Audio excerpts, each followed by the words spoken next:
Hi everyone, it's Andrea. Thank you so much for tuning in. So there have been quite a few questions that have come through either via email or left in the comment section. And so today that's what I want to go through. I want to go through some of those questions that were left in hopes that everyone gets the answers to all of these questions, okay? So the first question, who fills out the Patriot Act disclosure form? And so I have a copy of that here. It looks like that. And so this document is always filled out by you, the signing agent. All right. So it's asking for the borrower's information. It's asking for their information off of their driver's license or their primary and secondary ID. And so you're going to put in that information. The NNA requests, or rather suggests, that when we sign for this document, is asking for our title. So it asks you to sign and date, and then it's asking you to print your name and your title. Because this document does not require notarization, in that instance, you are not considered a notary. You are considered a loan signing agent. And so I've talked about that some in one of my other videos, that on all of the documents that you are notarizing, you instantly put on that notary hat. And then when you flip that document over and the next document does not require notarization, you instantly take that notary hat off and you are now a loan signing agent. And so this document is no different. It does not require notarization. So for your title, you are writing either signing agent or loan signing agent. And so you, the signing agent, excuse me, about to slip up again, you, the signing agent, are filling this out. Now, over the years, I have found several different versions of this Patriot Act form. Oftentimes, when it's not titled the U.S. Patriot Act disclosure form, it's also titled identification verification. It's very, very similar in that it wants the signer's information from their identification card. So yeah, that's that. It can just look different, but they're very similar. However, there is one document, and I don't see it often at all. But there's one company I work with that they have a verification of identity ID affidavit, and it has the notarial language at the bottom. So it looks like this. This is what it is here. Looks like this. It wants the borrower's information, and down here it wants you to notarize. Now, in the state of Maryland, and I'm assuming all states is this way, but in the state of Maryland, it definitely is. I cannot notarize this here if I'm the one filling this out up top, and if I'm the one filling it out. That's just that. So I also, as a notary, I am notarizing. I witness the signature. I witness the signature. So on this document, it does not request the signature. So technically, I'm not supposed to notarize it. But what I do is I have the borrower fill this out. And then somewhere off to the side, I'll have the borrower sign. Now, because the borrower is the one who filled this out, and because the borrower signed, I now can notarize this document. But if I fill this out, I cannot notarize this document. I cannot notarize my own handwriting and the information that I inserted. That Maryland law does not allow that. And I cannot notarize a document that is not signed by someone else. So that's the reason why I get the borrower to fill this information out using their ID card, and then I'll have them sign somewhere over here so that I can notarize this document. All right, but like I said, 9 times out of 10, you are the signing agent, and it would look something similar to this, and so it would not require notarization. You would always be the person to fill this out, but this is only different because it has the notarial language down there, and thus we have to do something a little different. So like I said, you don't see this document often. This one, you should see a lot.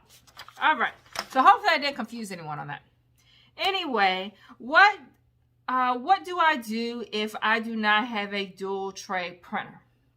That's a great question. If memory serves me, my very first signing, I didn't have a dual tray printer, and I think I ended up using page separator, and I found that on Notary Rotary.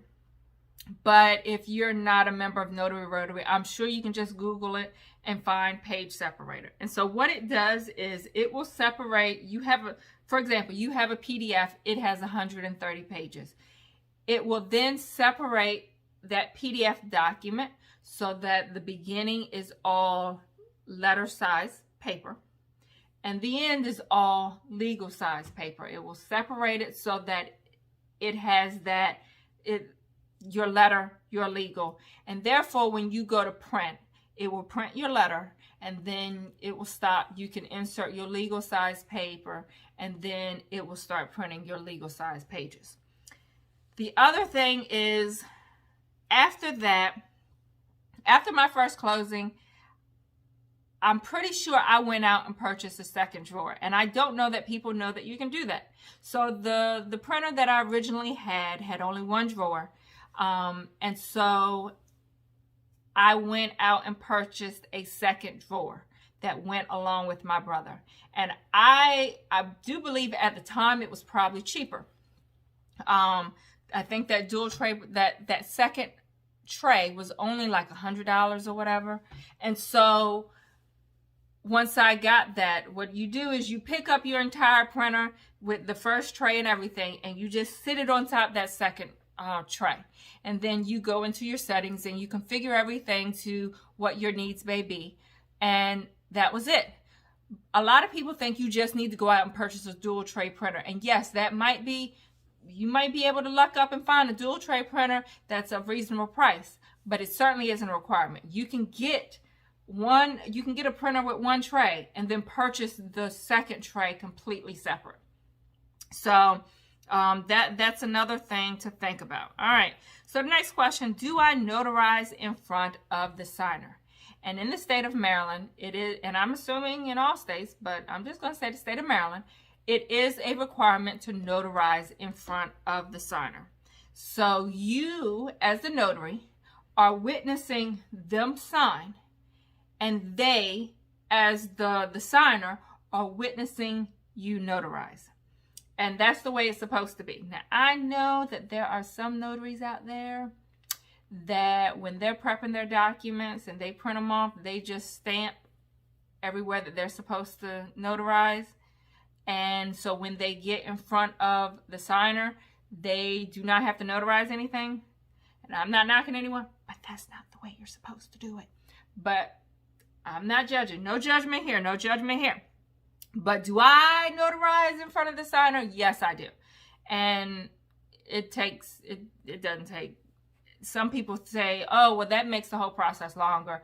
It doesn't take it too much longer for me. Does the borrower's copy need to be signed and notarized? So this is a great question. When you have a loan package, let's say you're doing a refinance, you're going to print out two copies, one for the lender. This is the copy that is being signed and notarized, and you're going to package back and send it to the lender or whomever.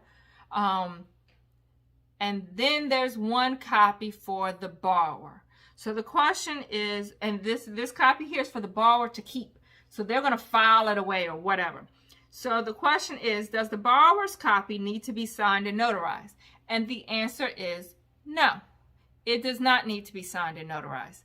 And there have been a few times where the signer has asked if we can go ahead and sign their copy. And I always tell them no. And this is the reason why. I'll say the only copy that is absolutely legit is the copy we send to the lender. Their copy is absolutely legit. If you sign and I notarize the documents for the borrower's copy and they file it away, what good is it? What is it doing? It's of no good. So what I tell them is that no, we can't have that copy signed or notarized. That is for them to keep for their files so that they know what they signed. However, if they want a signed version, they can ask their lender to send them a copy of it. And all lenders are perfectly happy in doing that. No one has had any complaints. So to answer your question, No, that second copy, we are not getting signed and notarized. We're not taking up the time. We're not taking up the ink on the stamp and all of that. No, we're not. Okay. And then how many copies do I take with me? So I've answered that question as well. You're taking one for the lender and one for the signer to keep. All right. Who fills out the demographics form? So I feel like this is somewhat an older question, because up until this year, that demographics form was a standalone document. It was by itself. It was by itself. But now with the new 1003, the new loan application, that demographics form is now part of the new 1003. So let's go back in the day. Back in the day when that demographics form was a standalone document, I only noticed a handful of times that it was not filled out. If it was not filled out, then I would ask the borrower to fill it out. And all it is it asks for their sex, it asks for their race and their ethnicity. That's it. So I would ask the borrower to fill that out. But now that it's part of the 1003, I have never seen it not filled out. So now you don't even have to worry with it. It's a moot point now. No one cares, because the lender fills that out, and you don't even have to do anything with that page at all. Okay. All right. And so this last question is for Maryland notaries. If you reside in Maryland, or if you're a Maryland notary rather, in order to do loan closings, you have to be a title insurance producer independent contractor. It is a long name. We tend to call it a TIPIC. And so what that is you have to go through this long course, and then you have to take this frustrating exam. And once you pass the exam, you go to Staples and you get a stamp. And that stamp, I think, was like $11. And on that stamp, it has your name, it has your address, and it has your TIPIC license number. And so you purchase that stamp. You use that stamp on all deeds. So if you have a refinance, you're using it on the deeds of trust. But there's one caveat here.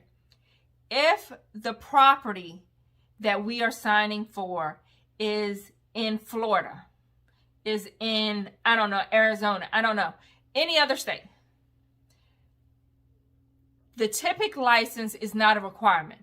So you can stamp that deed of trust with your TIPIC information, but it is not a requirement. The county clerk's office in Florida doesn't care whether that stamp is there. It's not going to get rejected because the stamp is there or because it's not there. So it is not a requirement for properties that are outside of Maryland. However, if you have a loan packet and the property is inside of Maryland, yes, you need to use your TIPIC stamp on that document as well as your notary stamp. Okay, and the other thing I wanted to mention is that if you are a TIPIC in Maryland, you're using your TIPIC stamp on all deeds. So let's say deeds of trust, let's say quitclaim deed, let's say warranty deeds. If it has deeds in the title, you are putting your TIPIC stamp there as well as your notary stamp. Okay. All right. So hopefully these questions help other people. Hopefully you like the video. Please like and subscribe. I will talk to you all later.